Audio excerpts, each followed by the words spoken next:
patriarchy is woven into so many of these things. Things that are not rules become rules because a teacher believes that is how it should be. But it was the whole nexus of Ramanand Sagar and all of them who were making the television Mahabharata and Ramayana, who thought that if this Mahabharata comes, then we will be shown up for the stupidity that we are creating. I think I have never seen India as frightened and as insecure as we are today. We have engineered our population to feel cornered when there is no cornering happening.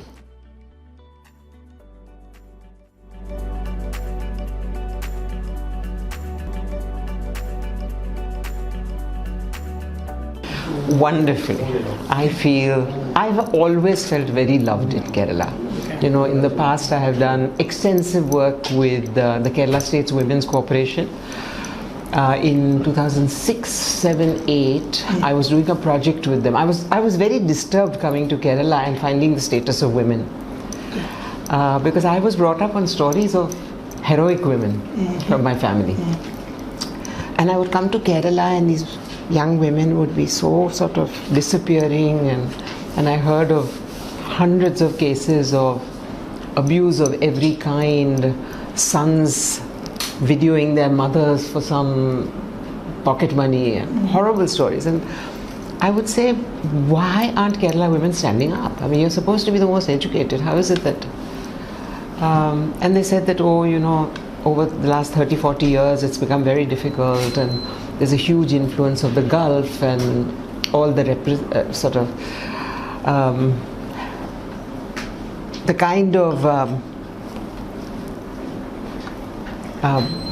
walking over that patriarchy in the Gulf does, and so on. So I talked to the Kerala State Women's Corporation. I said, let's do a project. He said, nobody here talks about it. So we created a film called Unartha Pata, which was directed by the artistic director of Darpana, who happens to be T.V. Chandran's son, Yadavan Chandran. So Yadavan, we created it together based on case studies from KSWDC, and it was 4 typical situations that women find themselves, including SMS harassment and dowry harassment, and your uncle molesting you in the house and your father not believing it. And so there were 4 typical Kerala situations. And then we went around 40 colleges and I spoke to 40,000 young women. I had a Malayalam speaking counselor with me, and we went around and we started off by showing the film and saying, what do you think that girls should have done? Or what would you suggest that? So they were talking in the third person. And because they were talking in the third person, they didn't have a compunction. They didn't feel like, you know, they're asking me.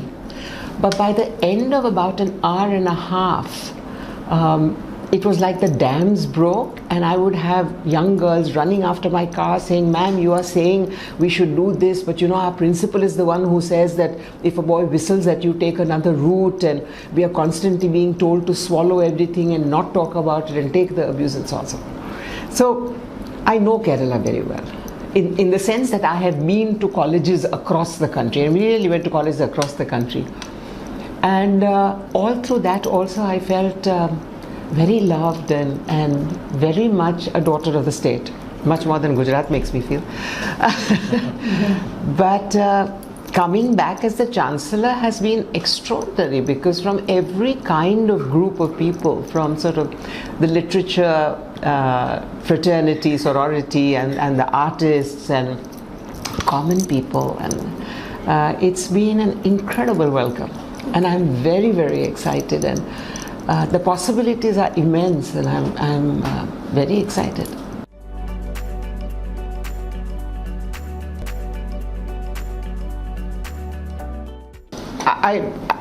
I didn't want to talk about vision for the simple reason that I wanted to understand what the stakeholders felt. I don't believe in a top-down vision at all.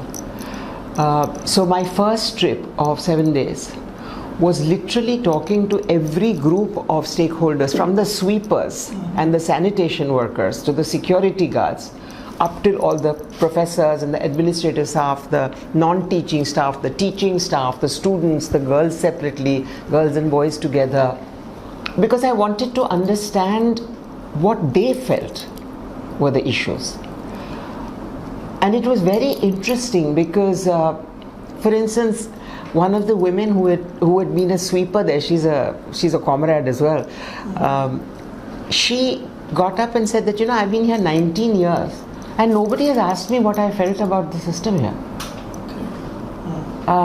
Which I thought was extraordinary, because I come from a background where Papa taught us that you had to take every stakeholder group with you and that every opinion counted.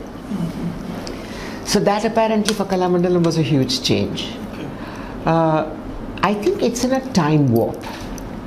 There are people of different generations who have different expectations of what teaching should be, of what the Guru Shishya Parampara is, of what the Gurukul system is, of what defines respect, of what defines discipline, and so on. And there is a huge time warp there. Even within a department, the older people and the younger people and the youngest people have very different attitudes. So I think that is something that needs to be tackled. I also found that there is a huge gender discrimination. Okay. So when the girls met me, the first thing they said is that we are not allowed to do this, and this, that the boys are allowed to do. Like they were not allowed to go to the canteen within the campus. They were not allowed to stay outdoors in the grounds after 6 o'clock in the evening. They had to go and shut themselves up into their rooms. They were not allowed to go into town. They had to wear an odhni. Even if they were wearing jeans and a t-shirt, they still had to wear an odhni. Things like this. And I have to tell you that I have an extraordinary team of like-minded people in the Vice Chancellor and the Registrar. Otherwise, none of this would be possible. But they think very much like me. We are very much on the same page. So I said to them that, before I go back, even after this trip, we are going to throw all these rules out. I said, if you are concerned about the safety of the girls, teach them self-defense. So we started self-defense class last week. The Kerala police is teaching them. And I said that, you have to equip people to deal with the world, not shutter them up. So before I went, we announced no odhnis. You can wear what you want. You don't have to go in at 6 o'clock. You can be anywhere on the campus that you want. You can visit the canteen whenever you want. Loud cheers. This was when? Last month. I was here around the 6th to the 12th or something. I was at the Trivandrum Book Fair, the Mathrubhumi Literature Festival, and then went straight up to Kerala. That was my first visit. And I said to them that I will not have any kind of gender or caste discrimination. There's also a lot of caste discrimination. Because traditionally, different castes have played an instrument and not. Different castes have done Kathakali. Mostly the upper castes have done Kathakali as a performance. The Chuttikarans come from something else, And also I was horrified to see that many of the courses are not open to girls. Right. Yes, we did write about those. So all of that is changing. All of that is changing. Okay. We are going to, from next term, all the courses are open to everybody. And we are going to try and get more women into playing Chenda and so on. The funny thing is that in the Kathakali class, there are 6 women and 1 man. So I said to the Vice Chancellor, I said, very soon, the only men in the Kathakali ensemble will be the musicians, because all the dancers playing both the men and the women will be girls, because none of the boys want to learn anymore. But it needs to be opened up. Then there is a lot of issues with the actual curriculum. So for instance, to learn the Chenda as a full-time student might take you 2 years or 3 years. But because you want to get to the MA, you are pulling that into an 8-year course. So the actual amount you need to teach is only this much. But you are stretching, which is ridiculous. Then this whole thing about waking up at 4 o'clock. So I said, I understand that when there was no electricity, you had to catch the first morning light and so on and so forth. But why do kids have to wake up at 4 o'clock? Please explain to me scientifically What is it that waking up at 4 o'clock does? Because those kids are exhausted. They go at 4 o'clock and I don't know what they do. They do their exercises and are walked upon or whatever. And then finally they get to their actual school at 2 in the afternoon and they just fall asleep. Which means that though they are going through school, they are actually coming out uneducated because they've slept through school. So things like this, on the one hand, which are very immediate. But on the other hand is that, growing up and every time we came to my Taravada, Amma would sort of stop by Kalamandalam. And as a child, I used to go and see this institution, heard about it a lot.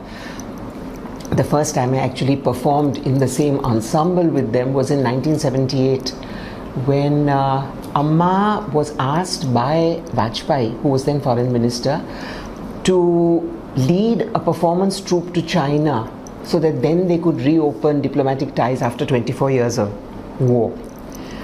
So the group was made up of Kalamandalam, Darpana and Kumudini Lakhya's Kadam. So we travelled 6 weeks together and Ramankutti Nair was there, he was the senior and Gopi was slightly older than us but still a bacha. And we basically spent 6 weeks with them.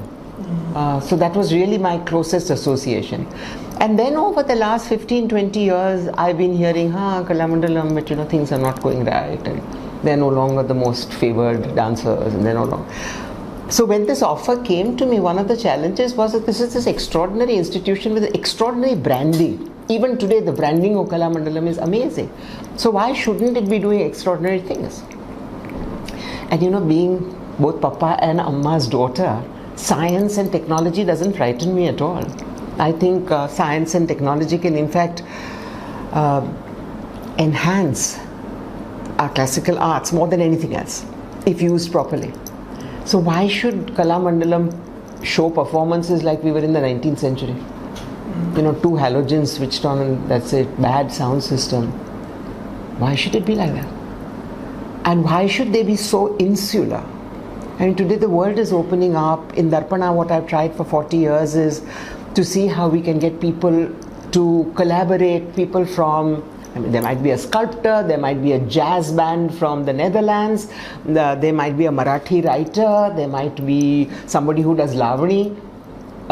For me, the excitement is in knowing your craft, knowing your art, knowing your language, and then being able to create with it and to create anything with it. So I didn't understand for this very close, there aren't enough opportunities for Kathakali dancers. I said Kathakali dancers can be doing 50 other things. Why aren't they doing them? So I said all this to the teachers and the dancers and I said, listen, I understand that many of you will say no, which is fine. But are there some of you who will say yes? Because if there are some of you, then the sky's the limit and there's such fun things out there to do and such fun things to apply. And I know because we've been doing it at Darpana. We've been doing it for 40 years. So we work with the health ministry, we work with the education department, we work with people who are trying to teach the smokeless chulha to village women. I mean, it goes from the sublime to the ridiculous. But we work with them and we create, and we create specifically because I truly believe that there are very few languages as persuasive as the arts. So all of this somewhere for Kalamandalam. We've got new land given to us. I would like it to be a green campus because I would like for the campus itself to speak of the ethos and our commitment to sustainability, because the arts also need sustainability, and putting them into a time warp doesn't ensure sustainability except like in a museum. And I don't think Indian culture needs to be in a museum. I think it needs new avenues, but not to be ossified. So a lot of these things, and this is only my second long visit here, but lots of ideas. Like I think Kalamandalam needs to take a lead position, and it can only take a lead position in the world of culture, not in Kerala, but in India's cultural field. It needs to become what everyone wants to come to, not necessarily learn dance, but to come to as a thought leader. And we need major rethinking in trying to get our culture to survive. Bring economists and finance people in. What is a correct model for an arts institution? if we don't want government subsidies, or if we don't want to depend on government subsidies, what is the economic model that would work? I mean, we have examples from various countries of how it works. What does philanthropy mean to culture? How much of the CSR funds has in fact gone into culture? You know, when the CSR funds came, everybody thought, great, you know, culture will get some money. But it hasn't. Less than 0.02% of CSR funds apparently go into anything to do with culture. So I would love to organize a conclave and have a yearly conclave. There are business conclaves. Where is the conclave on culture? And I seriously think that if there's one thing that India has to show for itself to the world, it's our culture. You know, everybody will make better roads than us, and I'm sure there are people who will make better aeroplanes. But our culture makes us completely at the top of the world. So if you are talking of Vishwa Guru status, it's not by building roads. It's by not letting our culture become McDonaldized, of actually having the bouquet that we have and not having a rose garden. And that's it requires policy making, it requires policy directions. And I would like to see Kalamandalam actually become the place where policy makers and policy thinkers and practitioners can come together once a year and have an actual cultural conclave. But that's really where in the medium term, I see Kalamandalam going.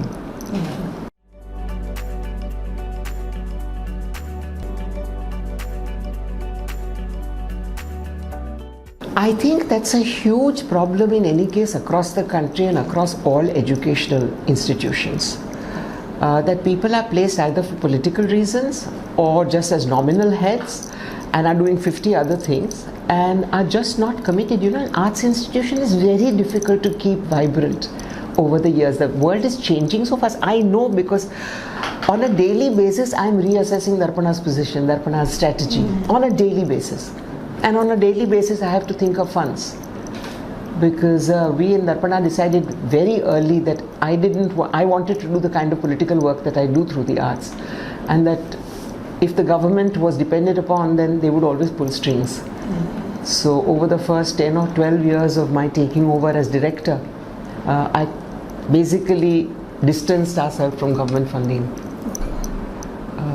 So I think that's a whole other level of thinking that needs to come in.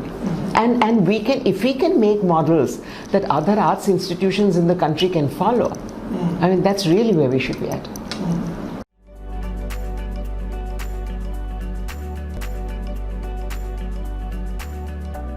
I think this Vice Chancellor and this Registrar very much understand what they are saying.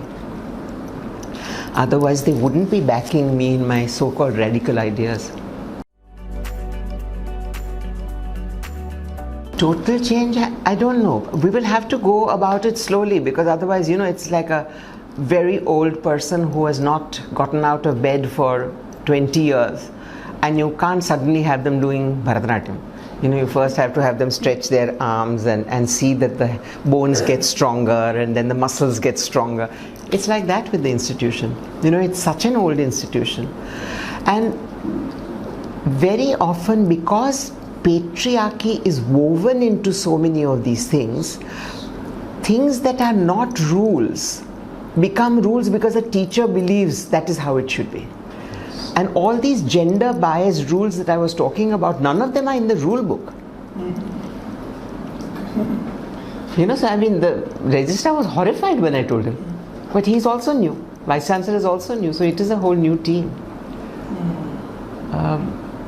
But I'm excited by the possibilities. Now we are teaching this traditional Kerala art forms, maybe. We are bringing in Bharatanatyam and Kuchipudi. We have just done a MOU with Kalakshetra. So from the June term, we will have a full BA in Bharatanatyam and MA in Bharatanatyam. So I think we can concentrate on Kerala things. I think we can have workshops of lots of different things, because I think everybody in all the fields need exposure to other things. You know, it's no use trying to be a frog in the well. It just doesn't work anymore. So I would like your film school involved. So for instance, I want to say to all the film students that the challenge is that I want some girl walking down the street of Kanpur to become fascinated by Kathakali or Kudiyattam. Make me a 30-second video that will go viral. Come work with our artists and create a video. How would you do it? How would you do a 30-second video that gets somebody hooked so that they want to know more? That's really the challenge.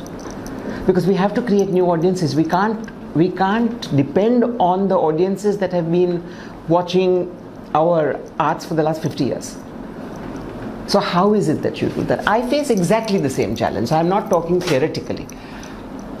And in Gujarat, which is about the most non-artistic state that you can imagine, to have existed for 74 years is something. Darpana goes into its 75th year next year. Does the Meswak toothpaste get less Ayurvedic because the packaging changes? No, of course not. The packaging is what attracts you. But what you are giving is original Ayurveda. So I don't agree with that statement at all. My girls will be doing Pakka Bharatanatyam. They might be talking of rape, but they are doing it in proper Pandanallur Bharatanatyam. And by talking about rape and by dancing to rap music, what I'm doing is I'm bringing in a whole new audience who said, "Hame to samajh nahi aata." And they say, "Yeah, I agree with that." That's what you want. You want a new audience continuously. And you want a new audience that you can hook enough that they will want to see more. I think that is really, we don't want it to be fossilized. We don't want it to be like Scotland, which when they wanted to revive their Morris dancing, they had to go and look at video footage, film footage, because nobody had done it for the last 50 years. We don't want to be in that situation. And I think that's the great difference between preserving something and keeping it alive. We don't want to preserve, we don't want to be pickles. We want to be the food.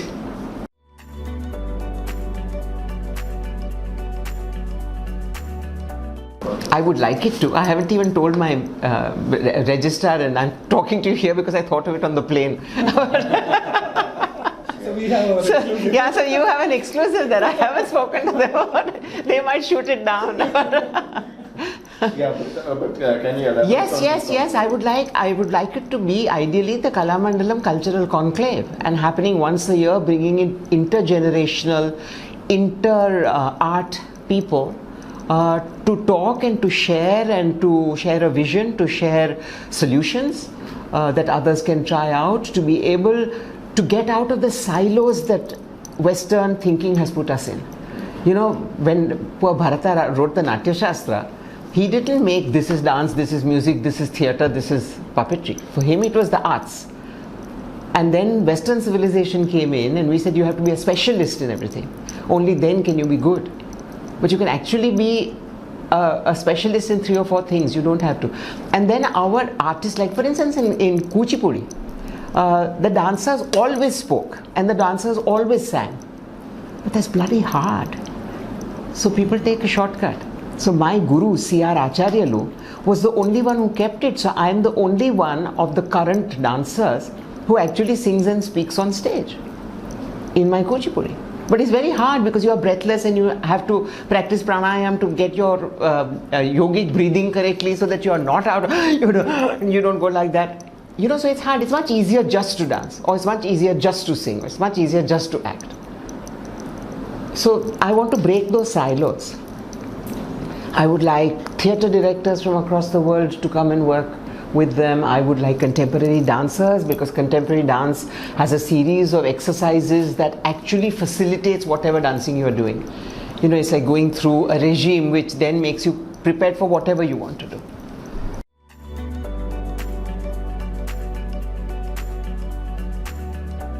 No, I still think we should continue specializing in Kerala forms, but I think the demand for Bharatanatyam and Kuchipudi is very high in Kerala. And at the moment, all the students go or try to get into Kalakshetra. Or there are strewn around Bharatanatyam teachers who might have been in Kalakshetra, might not have been. So why should we not cash in on that opportunity?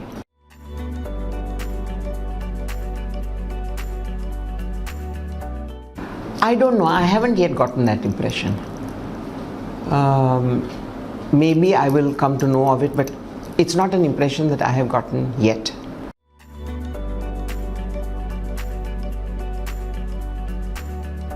So we are so white slavish that once somebody like Madonna says Kathakali is wonderful, then everybody in India will say, oh, Kathakali is wonderful. Our group is going to Europe every year. Well, it used to. I'm not sure that it still does. But there also, it doesn't have to be badly put together, even if badly put together is so-called authentic. So Amma was the first one who, she was the first woman to learn Kathakali and get the Veera Shrinkhala and so on. But what she did with Kathakali, she had full Kathakali, but she reduced it to a 45-minute performance because she felt that in the 1950s, the audiences were not going to sit, non-Malayali audiences were not going to sit for 8 hours. Peter Brook, of course, went the other way and created an 11-hour play, but never mind. But you didn't try to learn Kathakali? No, I didn't. And and Mohiniyattam also? Mohiniyattam I've learnt a bit. And Amma would create a piece where Kathakali was used, so we would learn enough Kathakali to be able to do the piece, but not as a style. That's what's happening today in our schools. For the youth festival, everybody will do that. Learn 15 minutes. Yeah, so we have to find a way between those things. And I think about things like Kathakali going abroad, why shouldn't we use the best lighting people and the best sound people to enhance the experience? Today everybody is used to enhanced experiences. You have the best sound system in your ears, and you have virtual everything, and you put on glasses and you see 3D. And I don't think we should shy away from that as long as our core remains the same. The window dressing can be different.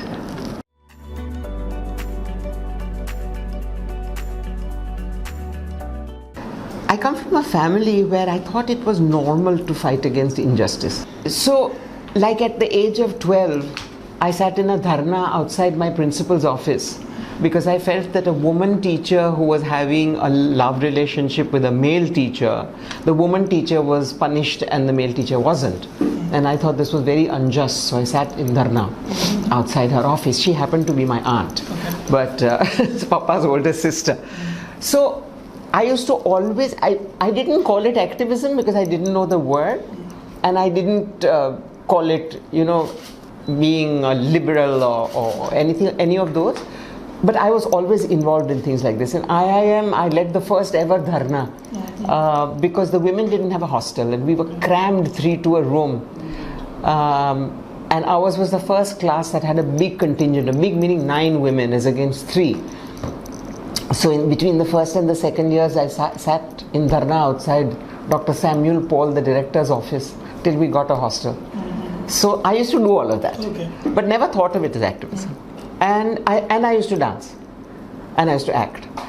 But I always felt that I couldn't create, and that I was a better model for somebody who was creative. That I was the perfect vehicle for somebody's creativity.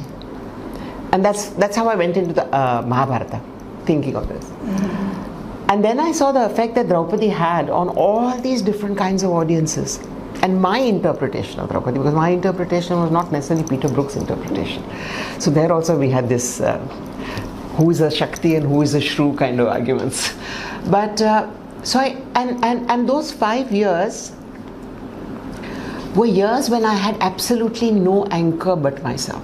It was the first time that I was living alone abroad. I was a mother for the first time.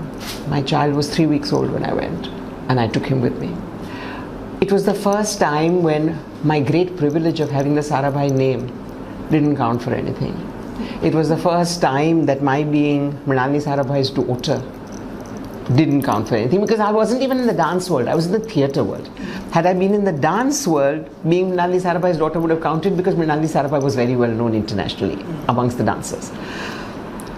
And I was left to my own means at a time when there was no internet to refer to, and there was none of these things that distract us so beautifully today.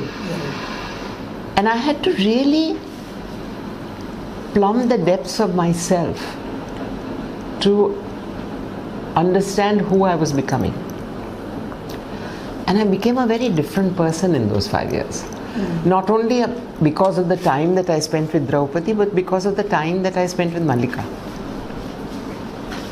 You know, there were long bouts of depression because I didn't know why I was there. There were dark winters, and I'm a sun person. So, you know, I was the only non-French speaking person in this cast. I was the only one who was not a great actor from one country or the other. I was the only one who hadn't done any professional theatre. I was the only one who was Indian. I was the only one who was a dancer. So there were all sorts of currents there. I didn't agree with Peter and Jean-Claude Carrière and a lot of interpretations of the women especially. In the original telling of Peter Brook's thing, for instance, Draupadi never washed her hair in Dushasana's blood, in Dushasana's blood. And for us, that is one of the defining moments when she leaves her hair loose for 14 years and then finally ties it up. It's one of the defining moments, and it's one of the defining moments of the Mahabharata because it's a vow she took which led to the Mahabharata war. And Peter said, no, it's too gory. So I said, if it's too gory, you should have done the Ramayana. Exactly. No gore. Why do you select the Mahabharata, which is only gore? So it was 6 hours before our opening performance that he said, okay, wash your hair. Can you imagine? After 8 months of rehearsing and pilots, 6 hours before our opening in Avignon. Mallika, I think you can probably wash your hair. I said, great, Peter. But things like that. So he would say to me, in the rehearsal, he would say to me, Mallika, lower your voice, you sound like a shrew. This was a classic. And I would say, Peter, there are no shrews in India. There are only Shaktis. So you have to understand this. I'm not a white Anglo-Saxon male. So don't look at India from a white Anglo-Saxon male's point of view. Jean-Claude Carrière, the writer, was a great ally of mine, and he would calm me down because I wanted to resign every second day. It was just that in those days, even to book a call to India, it took 3 days. Pending. Some of you must remember those times. I mean, every time you booked a call, it said pending. Okay. So even to call Amma to say, send me a ticket, would take 3 days, by which time I would have calmed down. And I would always go to Jean-Claude and say, I'm not going, I hate Peter.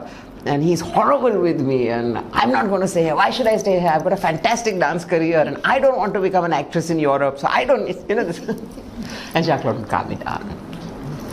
So it was really because of Jean-Claude, and then Amma would come and stay with me for 2 months at a time to calm me down. And then this whole thing began that I would come home, and one or the other actor would be discussing with my mother the interpretation of Mahabharata. So Peter, I think, got fairly cheesed off by this whole other communication channel with Amma. Bhishma, Bhima, some of the finest actors were black. Okay, that was a reason. Yeah, and the only comment I had in 5 years of performing from Indians was, ये काले को क्यों रखा है हमारे? So I said, ऐसे पूछो ना ये गोरे को क्यों रखा है? Then I'll at least know that you think Indians should only be played by Indians. I said, आपने कभी सुना है कि कोई ब्रिटिशर पूछे कि साले लल्लू को क्या शेक्सपियर में डाला? I said, every Indian does Shakespeare. Exactly. So do you want the Britishers to say that to us? You asked that? Of course. And did you get a reply?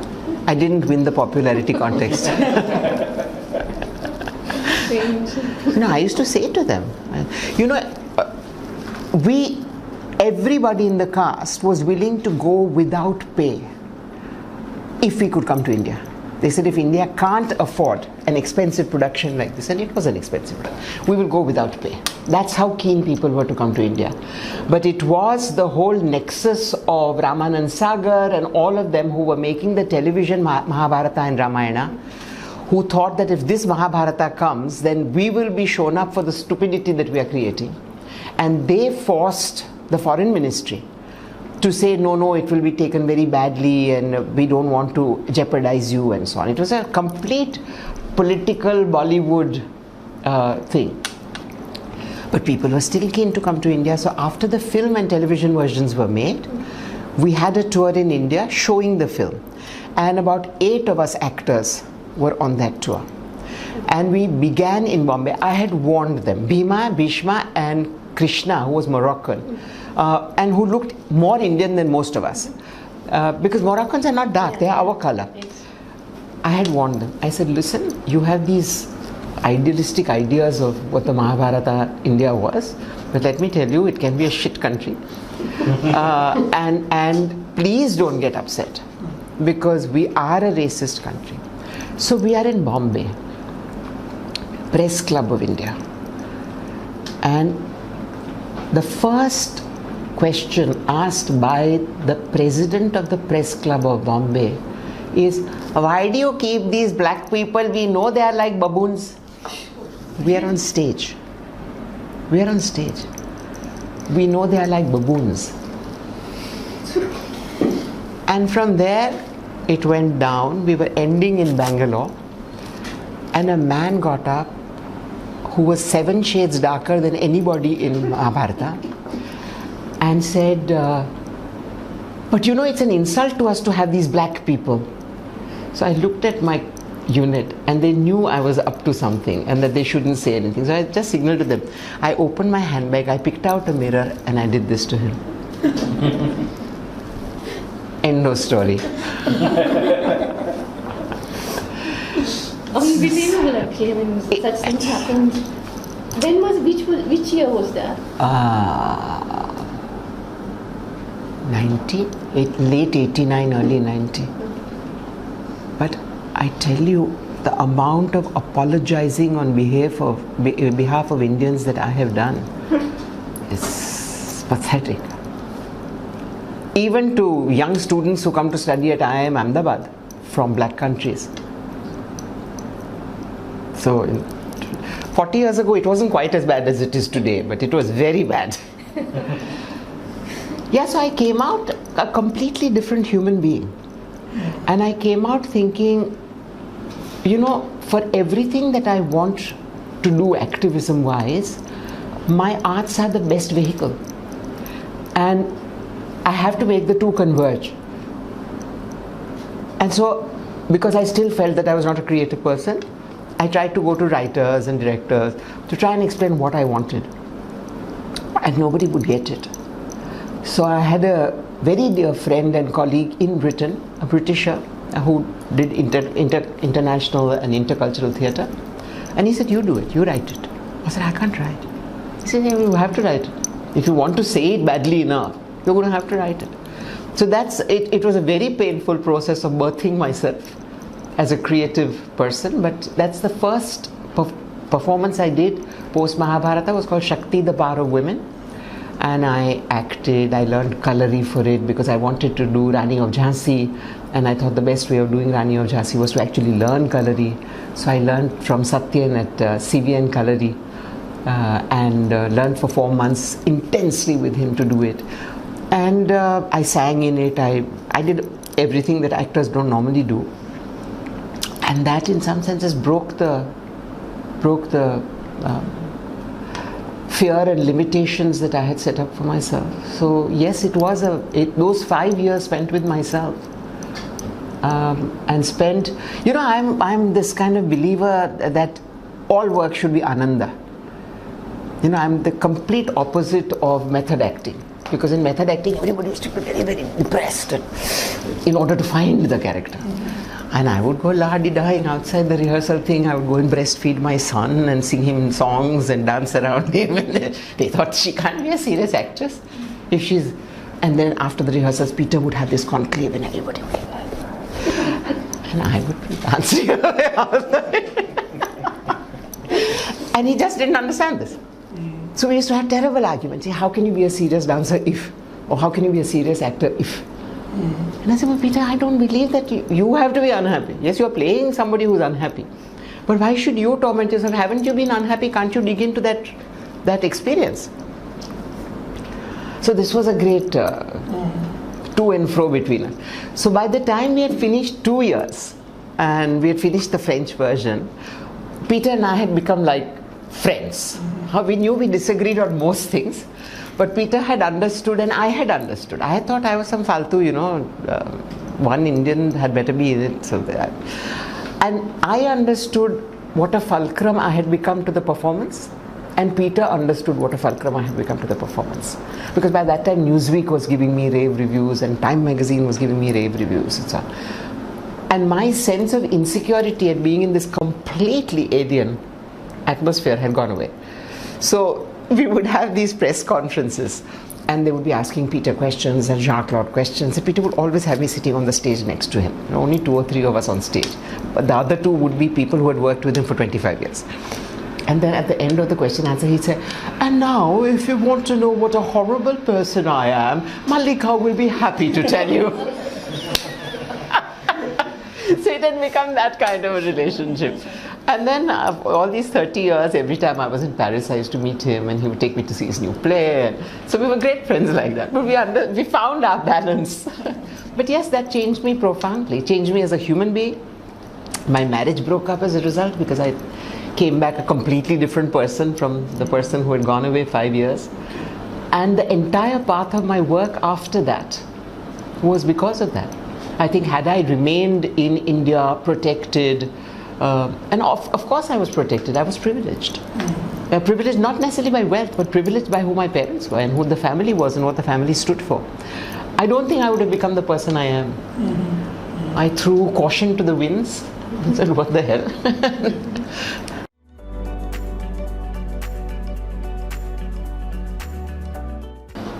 I hate the question, who is your favorite character, who is your favorite book, which is your favorite color, because it depends on what mood I wake up in. Okay. So what's today's mood? Yeah, so Tataka.